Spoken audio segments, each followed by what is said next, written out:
అయ్యప్ప స్వామి గుళ్ళోకి వెళ్ళి అయ్యప్పని ప్రతిరోజు దర్శనం చేసుకున్నా, అప్పుడప్పుడు ఆయన గుళ్ళోకి వెళ్ళి ప్రదక్షిణం చేసే అలవాటున్నా వాళ్ళని భూతాది గణములు ఆవహించారు. ఎందుకో తెలుసా అండి, ఆయన చెప్పు చేతల్లో ఉంటాయి.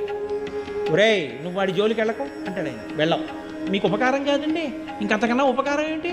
వాళ్ళు వచ్చి మీ మీద పడిపోయారు అనుకోండి, ఎన్నుంటే మాత్రం ఉపయోగం ఏంది? వాళ్ళు మీద పడిపోకుండా ఆయన కాపాడతారు. శివుడి తర్వాత శివుడెంతగా భూతగణముల మీద అధికారం ఉన్నవాడు ఆయన.